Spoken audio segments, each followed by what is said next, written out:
The Story of Civilization, Volume 4, The Age of Faith, Part 1, by Will Durant. Continued. Cassette 10, Side 2. So illuminated, Islamic architecture raised in Arabia, Palestine, Syria, Mesopotamia, Persia, Transoxiana, India, Egypt, Tunisia, Sicily, Morocco, and Spain, an endless chain of mosques in which masculine strength of outward form was always balanced by feminine grace and delicacy of interior ornament. The mosques of Medina, Mecca, Jerusalem, Ramleh, Damascus, Kufa, Basra, Shiraz, Nishapur, and Ardabil, the Mosque of Jafar at Baghdad, the Great Mosque of Samarra, the Zakaria Mosque of Aleppo, the Mosque of Ibn Tulun, and the El Azhar in Old Cairo, the Great Mosque of Tunis, the Sidi Oqba Mosque of Kairouan, the Blue Mosque of Cordova. We can do no less and no more than name them, for of the hundreds such that were built in this period, only a dozen remain distinguishable. Indiscriminate time has leveled the rest through earthquake, negligence, or war. Persia alone, a fraction of Islam, has yielded to recent research such unsuspected architectural splendor as marks a major event in our rediscovery of the past. The revelation was too long delayed. Already many masterpieces of Persian architecture had crumbled to earth. Muqaddasi ranked the Mosque of Fasa with that of Medina, and the Mosque of Turshiz with the Great Mosque of Damascus. The Mosque of Nishapur, with its marble columns, gold tiles, and richly carved walls, was one of the wonders of the time. And no mosque in Khorasan or Sistan equaled in beauty the Mosque of Herat. We may vaguely judge the exuberance and quality of Persian architecture in the 9th and 10th centuries from the stucco reliefs and carved columns and capitals of the Mihrab and the Congregational Mosque at Nayin, now mostly destroyed, and the two lovely minarets that survive at Damgan. The Friday Mosque at Ardistan, from 1055, still shows a handsome Mihrab and portal, and many elements that were to later appear in Gothic: pointed arches, groined pendentives, cross vaults, and ribbed dome. In these and most Persian mosques and palaces the building material was brick, as in Sumerian and Mesopotamian antiquity. Stone was rare and costly, clay and heat were plentiful. Yet the Persian artist transformed brick layers with light and shade, novel patterns, and divers attitudes into such variety of decoration as that modest substance had never known before. Over the brick, in special places like portals, minbars, and mihrabs, the Persian potter laid vari-colored mosaics and most brilliant tiles, and in the 11th century he made bright surfaces more resplendent still, with luster-painted faience. So every art in Islam humbly and proudly served the mosque. Sculpture, forbidden to make statues lest idolatry return, devoted itself to decorative reliefs. Stone was skillfully carved, and stucco, before it hardened, was shaped by hand into a rich diversity of designs. One impressive sample remains. At Mashhad, in the Syrian desert east of the Jordan, Walid II began, circa 743, and left unfinished, a winter palace. Along the lower surface of the facade ran a sculptured stone frieze of extraordinary excellence: triangles, rosettes, and borders intricately carved with flowers, fruits, birds, beasts, and trailing arabesques. This chef-d'oeuvre, transferred to Berlin in 1904, has survived the Second World War. Woodworkers beautified windows, doors, screens, balconies, ceilings, tables, lecterns, pulpits, and mihrabs, with such exquisite carving as may be seen in a panel from Takrit in the Metropolitan Museum of Art in New York. Workers in ivory and bone adorned mosques, Korans, furniture, utensils, and persons with carvings and inlays. From this age only one piece has come to us, an elephant rook, in the National Museum at Florence, precariously ascribed to the 9th century and to a chess set allegedly sent by Harun to Charlemagne. The metalworkers of Islam acquired Sasanian techniques, made great bronze, brass, or copper lamps, ewers, bowls, jugs, mugs, cups, basins, and braziers, cast them playfully into the forms of lions, dragons, sphinxes, peacocks, and doves, and sometimes incised them with exquisite patterns, as in a lace-like lamp in the Art Institute of Chicago. Some craftsmen filled incised designs with silver or gold and made damascened metal, an art practiced but not originated at Damascus. The swords of Damascus were of highly tempered steel, adorned with reliefs or inlaid with arabesques, scripts, or other patterns in gold or silver threads. The metalworkers of Islam stood at the very top of their art. When the Moslem conquest settled down to cultural absorption, Mohammedan pottery found itself heir, in Asia, Africa, and Spain, to 5 ceramic traditions: Egyptian, Greco-Roman, Mesopotamian, Persian, Chinese. Sar discovered at Samarra some Tang pottery, including porcelain, and early Islamic Persian wares were frankly copied from Chinese prototypes. Pottery centers developed at Baghdad, Samarra, Rai, and many other towns. By the 10th century, Persian potters were making almost every kind of pottery except porcelain, in every form from hand spittoons to monstrous vases large enough to hold at least one of the 40 thieves. At its best, Persian pottery showed a subtlety of conception, a splendor of color, a refinement of workmanship second only to the Chinese and Japanese. For 6 centuries it had no rival this side of the Pamirs. It was a favorite and congenial art with the Persians. Aristocrats collected its masterpieces jealously, and poets like Al-Mari and Omar Khayyam found in it many a metaphor for their philosophy. We hear of a 9th century banquet at which poems were composed and dedicated to the bowls that adorned the board. In that century, the potters of Samarra and Baghdad distinguished themselves by making, perhaps inventing, lustered pottery. The decoration was painted in a metallic oxide upon the glazed coating of the clay, and the vessel was then submitted to a smoky and subdued second firing, which reduced the pigment to a thin layer of metal and gave the glaze an iridescent glow. Lovely monochromes were produced in this manner, and lovelier still polychromes in gold, green, brown, yellow, and red, in 100 almost fluid tints. The luster technique was applied also to the ancient Mesopotamian art of decorative tiles. The rich colors of these squares and their harmonious combinations gave unique splendor to the portals or mihrabs of 100 mosques and to many a palace wall. In the allied art of working glass, the Moslems inherited all the skill of Egypt and Syria. Brilliant lampshades were made in glass adorned with medallions, inscriptions, or floral designs. And perhaps in this period Syria inaugurated the art of enameled glass, which would reach its peak of excellence in the 13th century. When we recall the exuberant and omnipresent use of painting and sculpture in Catholic cathedrals, and its importance as a vehicle of Christian creed and story, we are struck by the absence of the representative arts in Islam. The Quran had forbidden sculpture, but it had said nothing about painting. However, a tradition ascribed to Aisha reported the Prophet as condemning pictures, too. Muslim law, Shiite as well as Sunnite, enforced the double prohibition. Doubtless Mohammed had been influenced by the second commandment and Judaic teaching, and partly by the notion that the artist, in giving form to living things, usurped the function of the creator. Some theologians relaxed the prohibition, permitting pictures of inanimate things. Some winked at the portrayal of animal or human figures on objects intended only for secular use. Certain Umayyad caliphs ignored the prohibitions. About 712, Walid I adorned his summer palace at Qusair Amra with Hellenistic frescoes depicting hunters, dancing girls, women bathing, and himself on his throne. The Abbasid caliphs professed piety but had murals in their private chambers. Al-Mutasim hired artists, probably Christian, to paint hunting scenes, priests, and naked dancing girls on the walls of his palace at Samarra. And Al-Mutawakkil, who persecuted heretics, permitted Byzantine painters to add to these frescoes one that represented Christian monks and a Christian church. Mahmud of Ghazni decorated his palace with pictures of himself, his armies, and his elephants. And his son Masud, shortly after being deposed by the Seljuk Turks, covered the walls of his chambers at Herat with scenes based on Persian or Indian manuals of erotic techniques. A story tells how, at the home of a vizier, 2 artists vied with each other in realistic representation. Ibn Aziz proposed to paint a dancing girl so that she would seem to be coming out of the wall.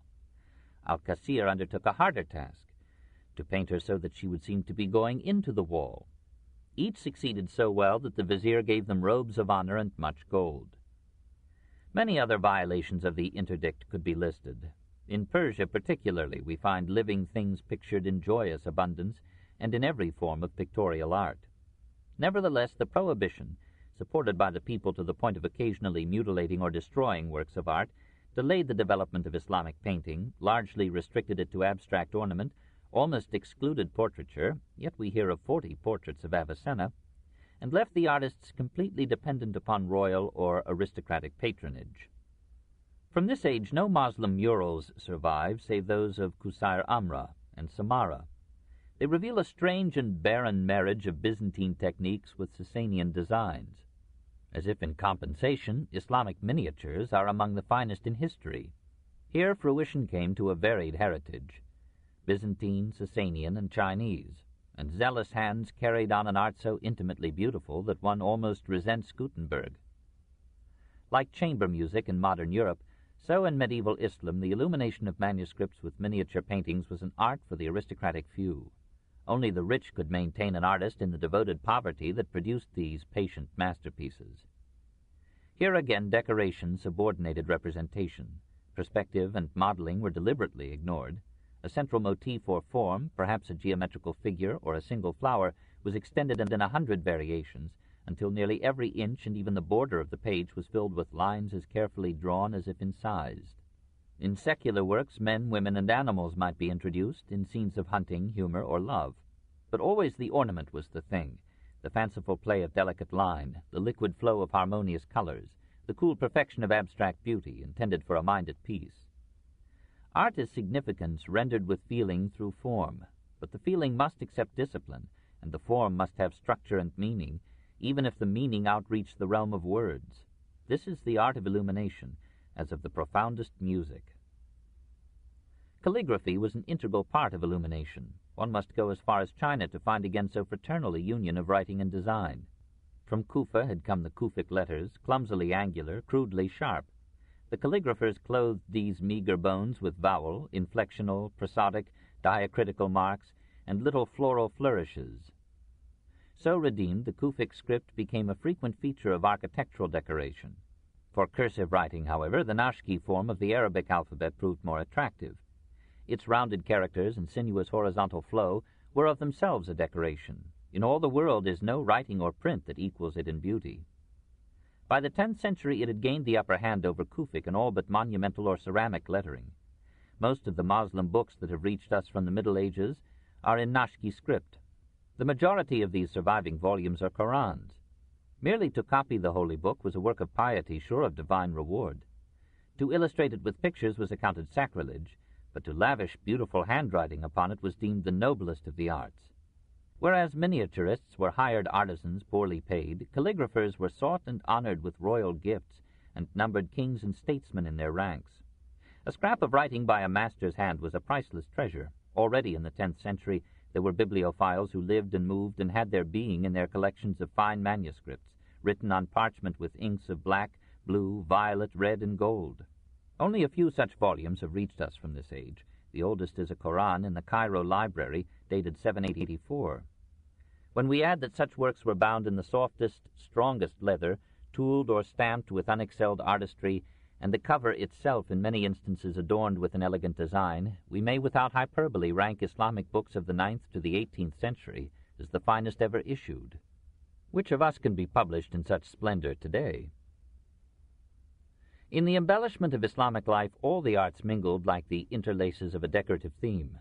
So the patterns of illumination and calligraphy were woven into textiles, burned into pottery, and mounted on portals and mihrabs.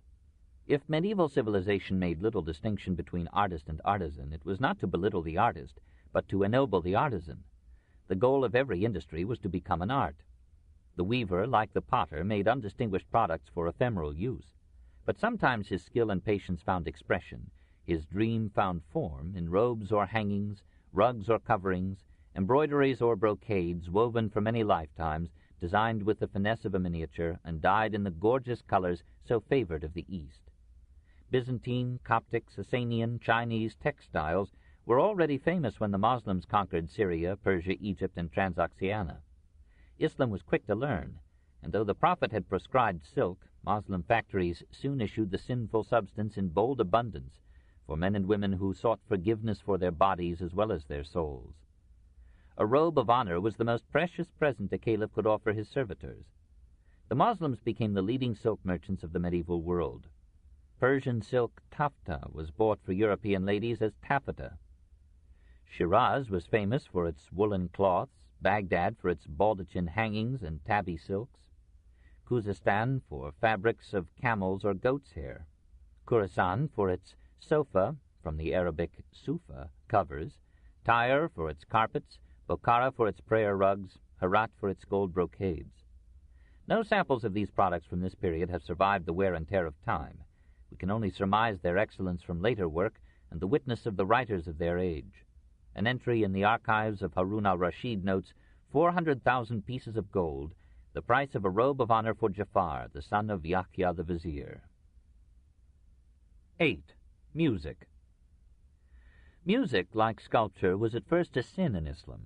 It was not forbidden in the Koran, but if we may believe a dubious tradition, the Prophet, fearful of the songs and dances of promiscuous women, denounced musical instruments as the devil's muezzin call to damnation. The theologians and all the four schools of orthodox law frowned upon music as raising the winds of passion, but some generously conceded that it was not sinful in itself. The people, always healthier in their conduct than in their creeds, held it as a proverb that wine is as the body, music is as the soul, joy is their offspring. Music accompanied every stage of Moslem life and filled 1,001 Arabian nights with songs of love and war and death. Every palace and many mansions engaged minstrels to sing the songs of the poets or their own. In the startling judgment of an historian fully competent to judge, the cultivation of music by the Arabs in all its branches reduces to insignificance the recognition of the art in the history of any other country. No Western ear, except after long training, can quite appreciate the quality of Arabian music. Its preference of melodic elaboration, arabesques of sound, to harmony and counterpoint, its division of tones not into halves but into thirds, its florid oriental patterns of structure and rhythm. To us it seems repetitiously simple, monotonously mournful, formlessly weird. To the Arabs, European music seems deficient in the number and subtlety of its tones, and vulgarly addicted to useless complexity and monumental noise. The meditative tenderness of Arabian music deeply affects the Moslem soul. Sadi speaks of a boy singing such a plaintive melody as would arrest a bird in its flight. Al-Ghazali defined ecstasy as the state that comes from listening to music. One Arabic book gives a chapter to those who fainted or died while listening to Moslem music. And religion, which at first denounced it, later adopted music for the intoxicating dervish ritual. Moslem music began with ancient Semitic forms and tunes, developed in contact with Greek modes that were themselves of Asiatic origin, and felt strong influences from Persia and India. A musical notation and much musical theory were taken from the Greeks. Al-Kindi, Avicenna, and the Brethren of Sincerity wrote at length on the subject. Al-Farabi's grand book on music is the outstanding medieval production on the theory of music, equal, if not superior, to anything that has come down to us from Greek sources. As early as the 7th century, the Moslems wrote mensurable music, apparently unknown to Europe before 1190. Their notation indicated the duration as well as the pitch of each note. Among 100 musical instruments, the chief were the lute, lyre, pandore, psaltery, and flute, occasionally reinforced by horn, cymbals, tambourine, castanets, and drum. The lyre was a small harp. The lute was like our mandolin, with a long neck and a curved sounding board made of small glued segments of maple wood. The strings of catgut were plucked by the fingers. There were a dozen sizes and varieties of lute. The large lute was called kitara, from the Greek kithara. Our words guitar and lute, or Arabic al-lud, are from the Arabic. Some string instruments were played with a bow, and the organ was known in both its pneumatic and its hydraulic forms. Certain Moslem cities, like Seville, were celebrated for making fine musical instruments, far superior to anything produced in contemporary Islam. Nearly all instrumental music was intended to accompany or introduce song. Performances were usually confined to 4 or 5 instruments at a time, but we also read of large orchestras, and tradition ascribes to the Medina musician Suraj the first use of the baton. Despite the Moslem madness for music, the status of musicians, except for renowned virtuosos, was low. Few men of the higher classes condescended to study the intoxicating art. The music of a rich household was provided by female slaves, and a school of law held that the testimony of a musician could not be accepted in court. Dancing, likewise, was almost confined to slaves trained and hired. It was often erotic, often artistic. The The Caliph Amin personally directed an all-night ballet in which a large number of girls danced and sang. Contact of the Arabs with Greeks and Persians raised the status of the musician. Umayyad and Abbasid caliphs showered largesse upon the great performers of their time. Suleiman I offered prizes as high as 20,000 pieces of silver, or $10,000, for a competition among the musicians of Mecca. Walid II held song tournaments, at one of which the first prize was 300,000 pieces of silver, or $150,000. These figures are presumably Oriental exaggerations. Mahdi invited to his court the Meccan singer Siyat, whose soul warmed and chilled more than a hot bath, and Harun al-Rashid took into his service Siyat's pupil, Ibrahim al-Mawsili, that is, of Mosul, gave him 150,000 dirhams, or $75,000, 10,000 more per month, and 100,000 for a single song. Harun so loved music that, against the want of his class, he encouraged the talent of his young half-brother, Ibrahim ibn al-Mahdi, who had a voice of tremendous power and 3 octaves range. Time seems an impish circle when we hear that he led a kind of romantic movement in Arabian music against the classical school of Ishaq, son of Ibrahim al-Mawsili. Ishaq was by general consent the greatest musician ever produced by Islam. Al-Mamun used to say of him, "He never sang to me but what I felt that my possessions were increased." We get a pleasant picture of Moslem society and of the stir made by music in the Moslem soul in a story told by Ibrahim al-Mawsili's pupil, Mukarik. We need not believe it to feel its significance. After drinking with the Caliph a whole night, I asked his permission to take the air, which he granted. While I was walking, I saw a damsel who appeared as if the rising sun beamed from her face. She had a basket, and I followed her. She stopped at a fruiterer's and bought some fruit, and observing that I was following her, she looked back and abused me several times, but still I followed her until she arrived at a great door. When she had entered and the door was closed behind her, I sat down opposite to it, deprived of my reason by her beauty. The sun went down upon me while I sat there, and at length there came 2 handsome young men on asses, and they knocked at the door, and when they were admitted, I entered with them, the master of the house thinking that I was their companion, and they imagining that I was one of his friends. A repast was brought us, and we ate and washed our hands and were perfumed. The master of the house then said to the 2 young men, "Have ye any desire that I should call such a one?" mentioning a woman's name. They answered, "If thou wilt grant us the favor, well." So he called for her, and she came, and lo, she was the maiden whom I had seen. A servant maid preceded her, bearing her lute, which she placed in her lap. Wine was then brought, and she sang, while we drank and shook with delight. "Whose air is that?" they asked. She answered, "My master Mukarik's." She then sang another air, which she said was also mine, while they drank by pints. She looked aside doubtfully at me until I lost my patience, and called out to her to do her best, but in attempting to do so, singing a third air, she overstrained her voice, and I said, "Thou hast made a mistake," upon which she threw the lute from her lap in anger, saying, "Take it thyself, and let us hear thee." I answered, "Well," and having taken it and tuned it perfectly, I sang the first of the airs which she had sung before me, whereupon all of them sprang to their feet and kissed my head. I then sang the second air and the third, and their reason almost fled with ecstasy. The master of the house, after asking his guests and being told by them that they knew me not, came to me, and kissing my hand, said, "By Allah, my master, who art thou?" I answered, "By Allah, I am the singer Mukarik." "And for what purpose," he said, kissing both my hands, "camest thou hither?" I replied, "As a sponger," and I related what had happened with respect to the maiden. Thereupon he looked toward his 2 companions and said to them, "Tell me, by Allah, do ye not know that I gave for that girl 30,000 dirhams, and have refused to sell her?" They answered, "It is so." Then said he, "I take you as witnesses that I have given her to him." "And we," said the 2 friends, "will pay thee 2/3 of her price."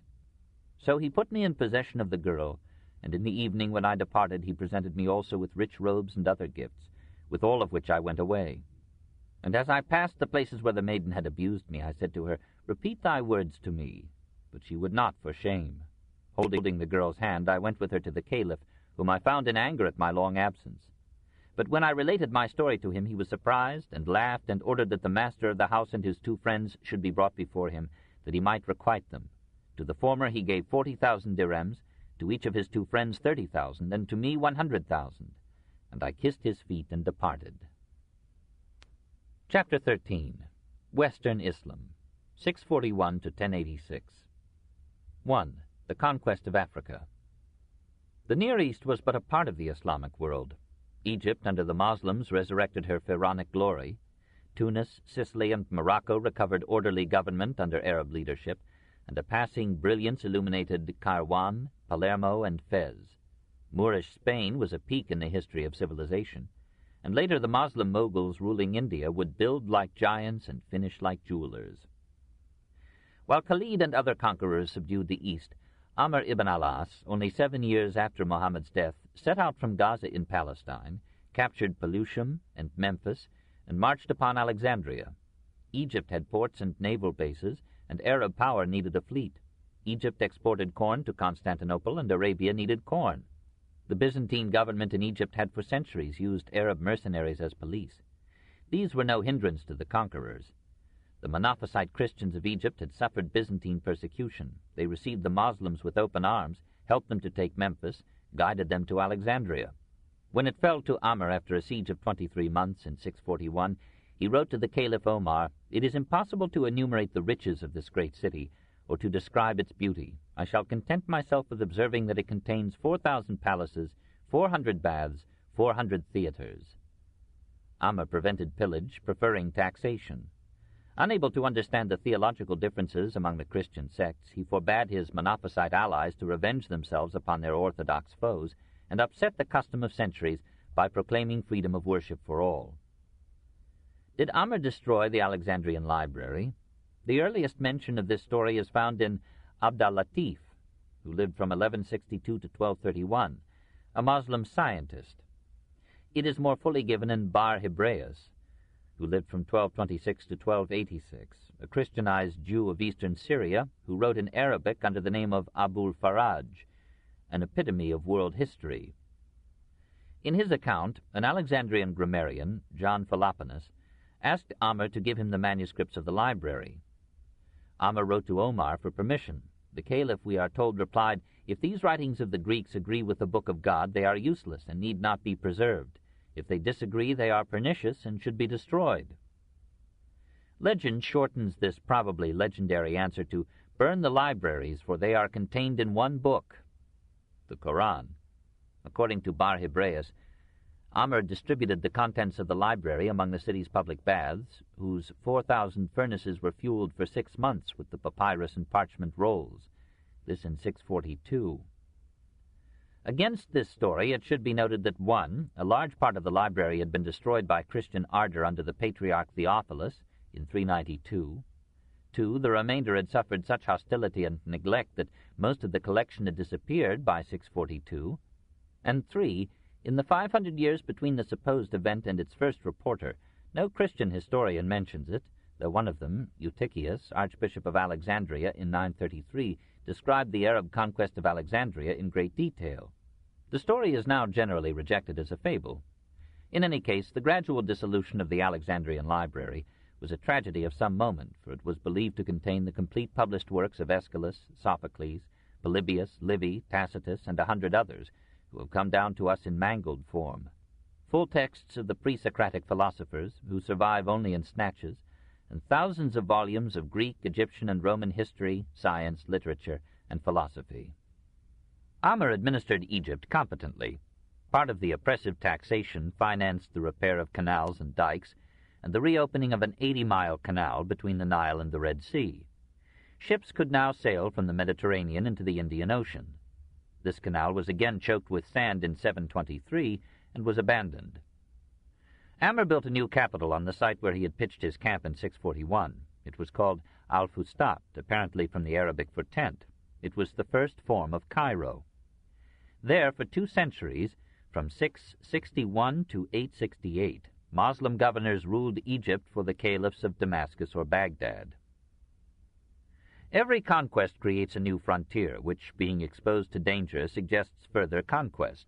To protect Muslim Egypt from flank attack by Byzantine Cyrene, an army of 40,000 Moslems advanced through the desert to Barca, took it, and marched to the neighborhood of Carthage.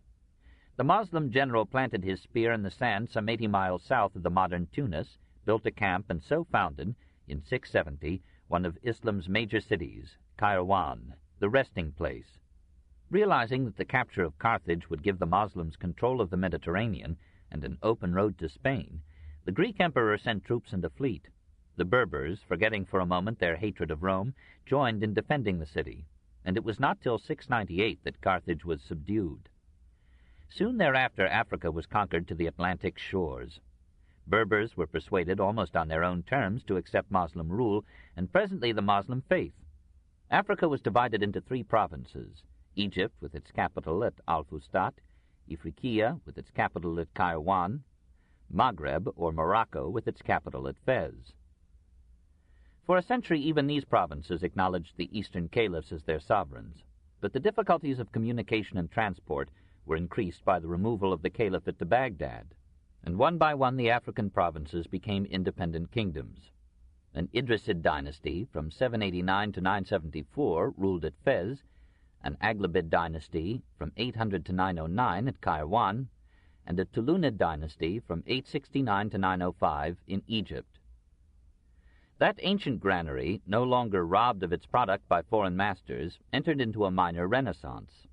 Ahmad ibn Tulun, from 869 to 884, conquered Syria for Egypt, built a new capital at Katai, a suburb of Al-Fustat, promoted learning and art, raised palaces, public baths, a hospital, and the great mosque that still stands as his monument.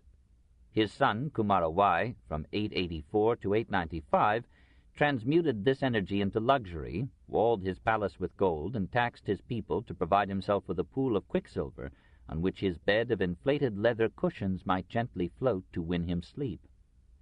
40 years after his death, the Tulunids were replaced by another Turkish dynasty, the Ikhshidid, from 935 to 969.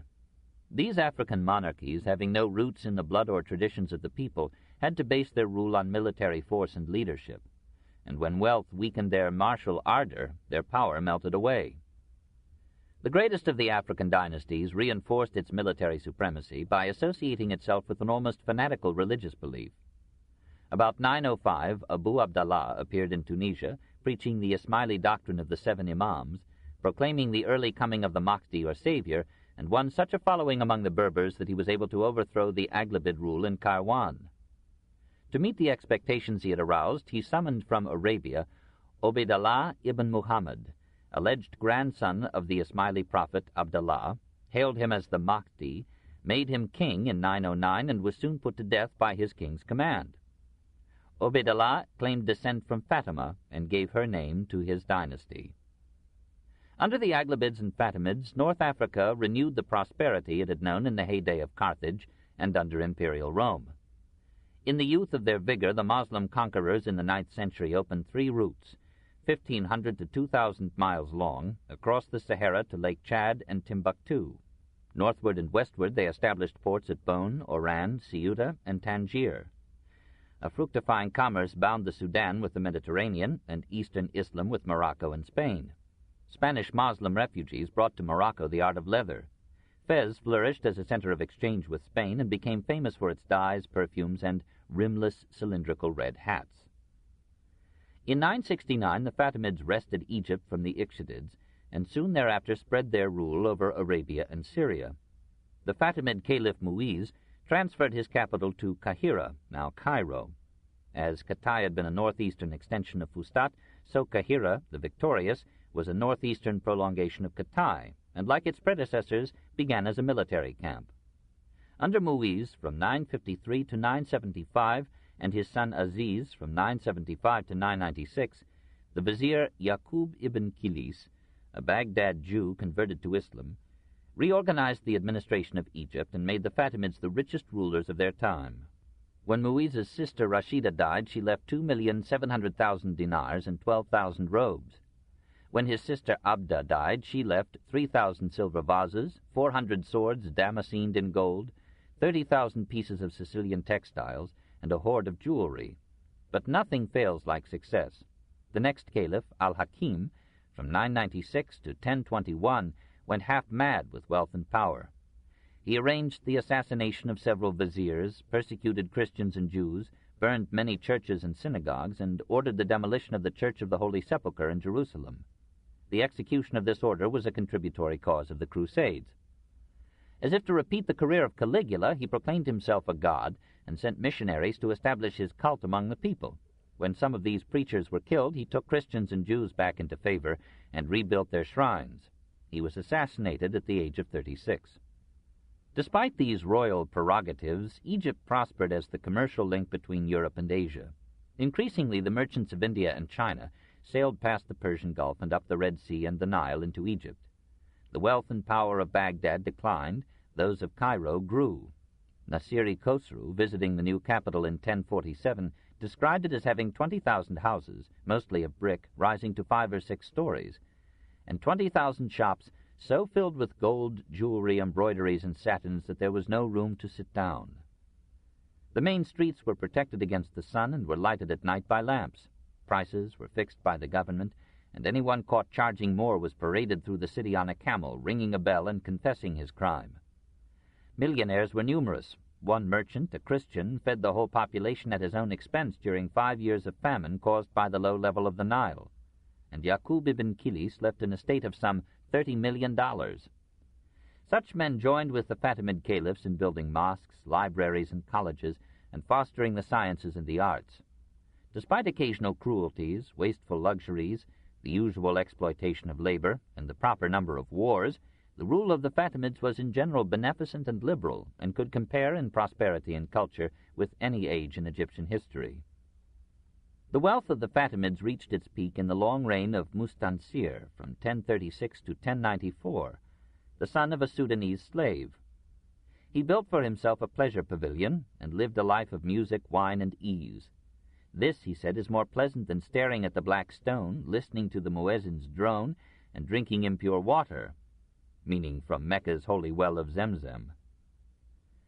In 1067 his Turkish troops rebelled, raided his palace, and carried away as loot priceless treasures of art, great quantities of jewelry, and 25 camel-loads of manuscripts.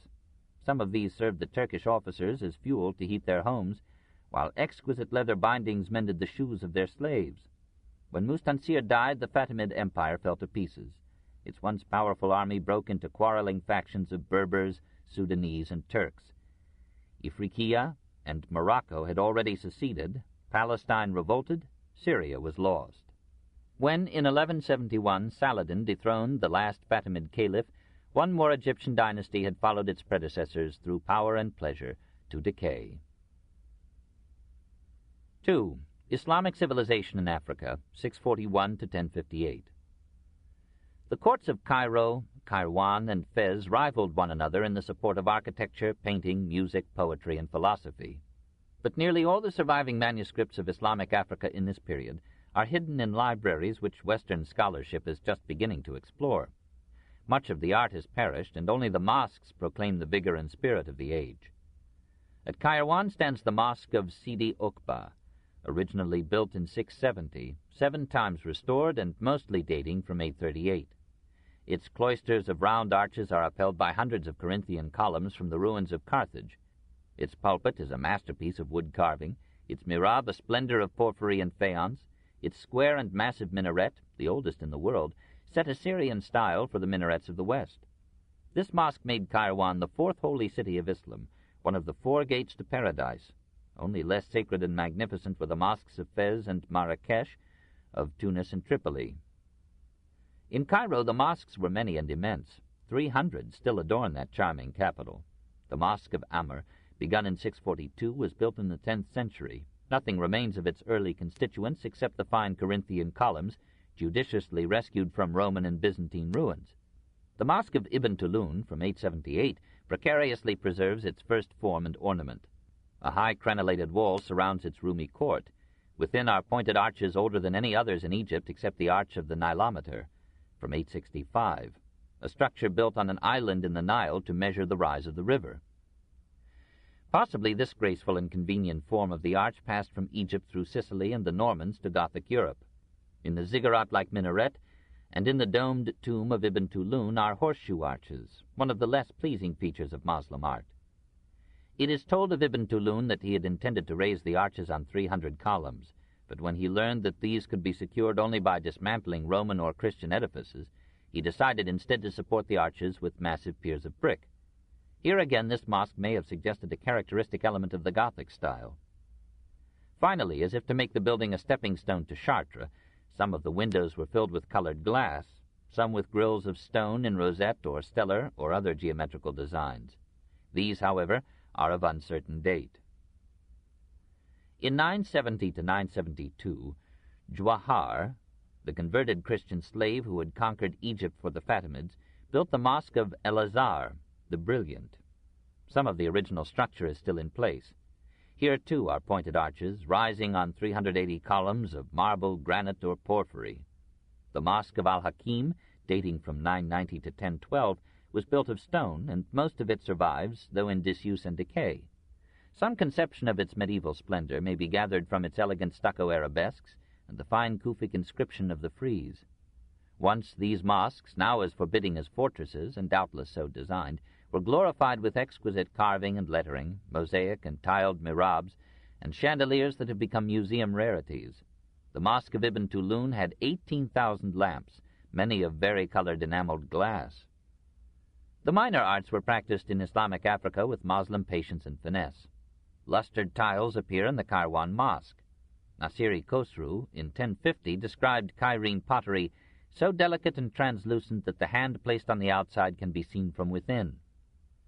Egyptian and Syrian glass continued their ancient excellence. Fatimid rock crystal wares, preserved intact through 1,000 years, are treasured in Venice, Florence, and the Louvre.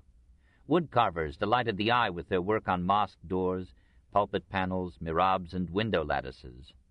From their Coptic subjects, the Egyptian Moslems took the art of decorating boxes, chests, tables, and other objects with inlay or marquetry of wood, ivory, bone, or mother-of-pearl. Jewelry abounded. When Turkish mercenaries raided the chambers of Al-Mustansir, they came away with thousands of articles in gold: inkstands, chessmen, vases, birds, artificial trees set with precious stones. Among the spoils were curtains of silk brocade worked with gold thread and bearing the pictures and biographies of famous kings. From the Copts, again, the Moslems learned to stamp and print patterns upon textiles with wooden blocks. This technique was apparently carried from Islamic Egypt to Europe by crusaders and may have shared in the development of printing. European merchants rated Fatimid textiles above all others and told with awe of Cairene and Alexandrian fabrics so fine that a robe could be drawn through a finger ring. We hear of luxurious Fatimid rugs and of tents made of velvet, satin, damask, silk, and cloth of gold, and decorated with paintings. A tent made for Yazuri, al-Mustansir's vizier, required the labor of 150 men over 9 years, cost 30,000 dinars, and claimed to picture all the known animal species of the world except Homo lupus. All that remains of Fatimid paintings is some fragmentary frescoes in the Arab Museum at Cairo. No miniatures survive from Fatimid Egypt, but Makrizi, who in the 15th century wrote a history of painting, tells us that the library of the Fatimid caliphs contained hundreds of richly illuminated manuscripts, including 2,400 Qurans. In the days of Al-Hakim, the caliphal library at Cairo had 100,000 volumes. In Al-Mustansir's time, 200,000. This book is continued on Cassette 11, Side 1.